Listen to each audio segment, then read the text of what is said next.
એ રામ હે લખન હા હાલ તો ખાવું છે ને થોડું હે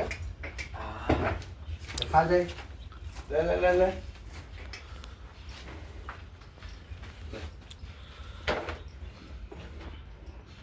નહીં શું ખાવું ભાઈ હે ખાઈ લે ને ખાઈ લે ખાઈ લે રામ લે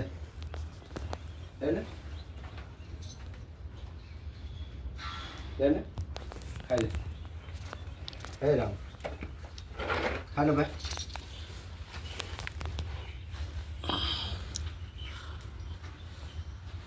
હે રામ ખાઈ લે લે લે ને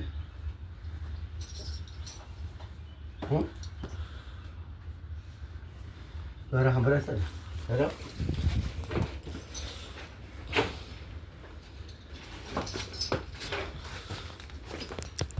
સાંભળે છે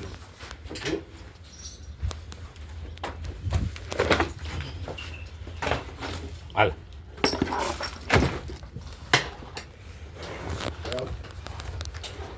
લે એ દેખ ખાઈ લે થોડું ખાઈ લે હે રામ હે રામ લે ને ખાઈ લે હા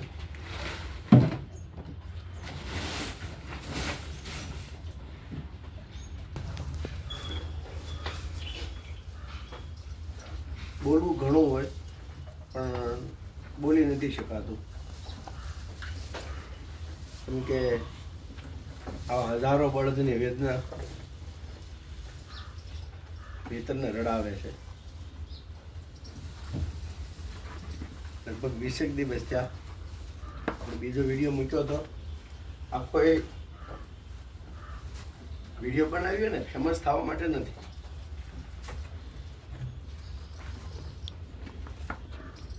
રિયલ બળદોની વેદના શું છે ને એ તમને લાઈવ અમારે બતાવવું છે કેમ કે લાઈવ આને 20 દિવસ થયા શરૂઆતમાં 2 દિવસ તો હાવ ખાવાનું બંધ જેવું હતું વચ્ચે થોડાક દિવસ પાછું થોડું થોડું ખાવાનું શરૂ કર્યું તમને એવી અંદરથી હિંમત હતી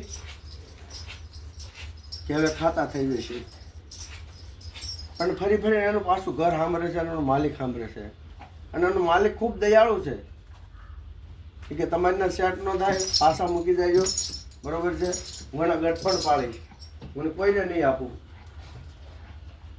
અહીંયા એને મતલબમાં એને ભાર પડ્યો અને આપી દીધા એવું નથી અમારી માંગણી હતી પણ કદાચ એ માલિકના પ્રેમ સામે મારો પ્રેમ ટૂંકો પડ્યો એવું અમને લાગે છે કેમ કે એને હાથ ફેરવવાનો એને મીઠી વાણીથી બોલાવવાનો એને ભાવે ખાવા દેવાનું આજ અહીં અમારી પાસે આટલી સુવિધા છે પણ જે આંગણેથી તરસોડી મૂકેલો ને માથે રેઢિયારનું જેની માથે આળ ચડ્યું છે ગામના ધોકા ખાય બાઠા ખાઈને જે જીવે છે રહેવા માટે ધરતી છે ઓઢવા માટે આભ છે કોઈ એના આંગણાની અંદર જાય તો સીધો માથે ધોકાનો ઘા છે જિંદગી કોના માટે બળદો જીવા જગત માટે શું મળ્યું બદલામાં કાંઈ નહીં ધોકા રેઢિયારનું વાળ તાઢ અને તડકો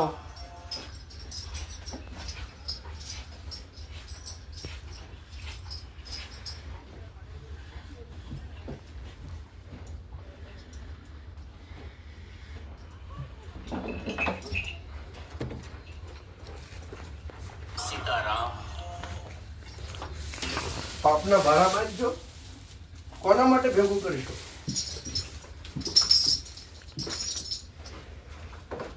પાપનો ભારો બાંધીને હારે જે કે પૈસા ભેગા કરીને હારી આવવાના છે સત્ય છે કડવું લાગે હાસું લાગે સારું લાગે ખોટું લાગે જે લાગે તે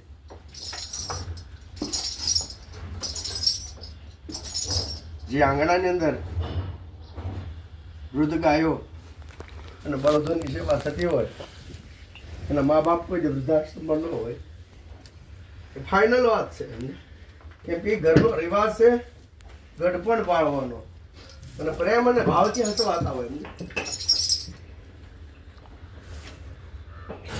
મૂકવા વાળો કોઈ અમીર નથી થવાનો, અને રાખવા વાળો કોઈ ગરીબ નથી થવાનો. લખોઈના લખી લેજો સાહેબ, કર્મ કોઈ દિવસ કોઈને છોડવાનું નથી. અને બળદની જિંદગીઓ કેટલી રહી, ટેકનોલોજી એટલી બધી હાઈફાઈ આવી ગઈ છે કે 10-15 વર્ષ વધીને 20 વર્ષ, એનાથી વધારે મને નહીં લાગતું કે બળદો ખેતીમાં કામ કરશે. કેમ કે 30 વર્ષની અંદર લગભગ અમારા વિસ્તારની અંદર તો એમ કહેવાય 90% બળદો છૂટી ગયા. માંડ વધીને 10-15% બળદો રહ્યા હોય તો જાતિ જિંદગીએ થોડાક બળદો વધ્યા છે, એને હાંસવાની વાત છે. હાંસવો તોય ભલે, નો હાંસવો તોય ભલે. હાંસવો તો તમારું કર્મ છે, નો હાંસવો તો તમારું કર્મ છે. બાકી જગતના શોખમાં આવી અને બળદ દળદળ આંખોડે રોતો હોય ને, ત્યારે જગતને શરમ લાગવી જોવે. આખા જગતમાં પેટ ભરનારો જગતના શોખમાં ઉભો રોવે છે. અને સત્ય વાત છે, માનવ જાત નહીં, દરેક જીવ માટે ગાધાની કમાણી છે ને એ આખા જગતે ખાધી છે.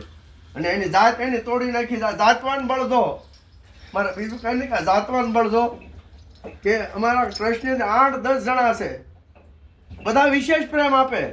કાકાને સૂટ આપેલી, એને ખાઈ ખવડાવો.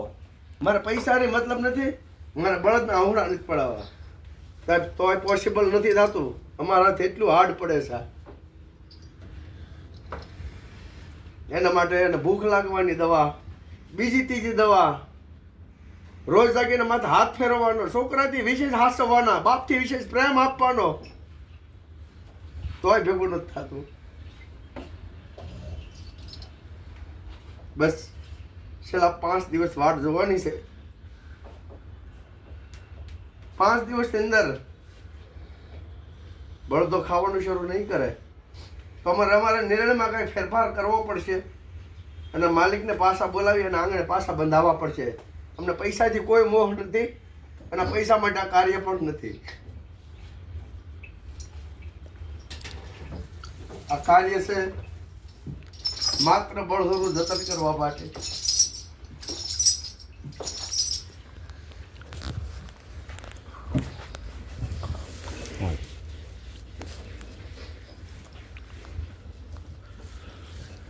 માનવજાત બહુ સુખેથી જીવતી હતી સમજ્યા. અને મને મારું બાળપણ યાદ છે. 65% દુઃખી હતા પણ મનના રાજા હતા. અને 65% સુખી થયા, મન ભિખારી જેવા થવા માંડ્યા. ભિખારી જેવા એટલે માટે કહેવા પડે કે પૈસાની એટલી બધી લાલચ લાગી કે કર્મ પાછળ માણસે પાછું વાળીને જોયું જ નહીં. અને ભગવાન કૃષ્ણ કહે છે કે કર્મ આ ધરતીમાંથી મેં પણ ભોગવ્યું છે. રામ કહે મેં પણ ભોગવ્યું છે. હવે રામ અને કૃષ્ણ જો કર્મ ભોગવતા હોય તો આપણે એમાં કલ્પના પણ ન કરવા કે આપણે બચી શકીએ.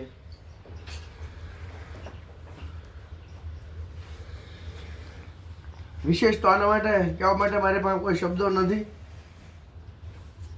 અને વિડીયોના માધ્યમથી જે કાંઈ અમારે દર્શાવવું છે, અમારો ઉદ્દેશ્ય માત્ર એક જ છે કે હજારો બળદ નિરાધાર છે, જગતના શોખમાં ઊભા રોવે છે, ભૂખ્યા ને તરસ્યાના પ્રાણ તાગી દે છે.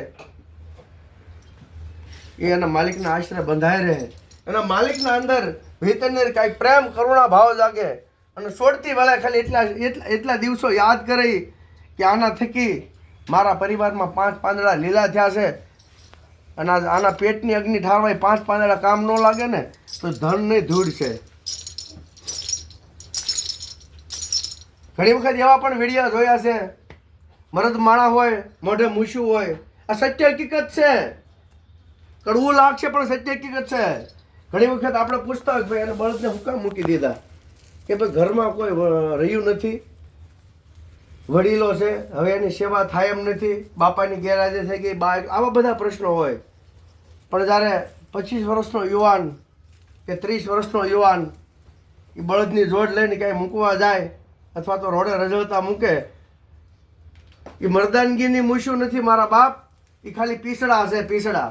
મર્દાનગીની મૂછું હોય ને તો એ મર્દાનગી કરી બતાવે. એનું કારણ છે કે મર્દાનગી એને કહેવાય કે જેનું દુઃખ હોય ને એનો ભાગીદાર બને એને મર્દાનગી કહેવાય. બાકી પૈસાની લાલચમાં આંગણાથી છોડી દેવાના અને તમે પોહાણ પડે મૂકો, ગૌશાળાની અંદર મૂકો, પાંજરાપોળની અંદર મૂકો, રોડે રઝળતા મૂકો, આંગણા જેવો પ્રેમ ક્યાંય નથી. 1000% વાત છે અને એનું પ્રમાણ હું તમને સામું બતાવી રહ્યો છું. એ પ્રેમમાં કોઈ કશાશ નથી. આ પ્રેમમાં કોઈ જાતની ખાવા પીવાની તકલીફ નથી. એની માથે 24 કલાક વ્યક્તિ રહેશે. કાંઈ તકલીફ હોય એને માથે હાથ ફેરવે, એને ખવડાવે, 4-4, 5-5 ભાતની નીંદ નાખે, ખોળ નાખે, કપાસિયા નાખે, પોહાણ પણ એને ખાવું હોય ખવડાવે. નથી ખાતા સાહેબ.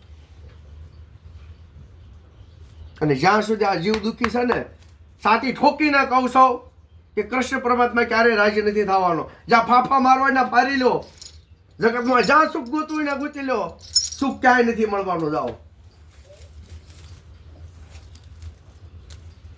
અમારા શબ્દો નથી, આ બળદના શબ્દો છે.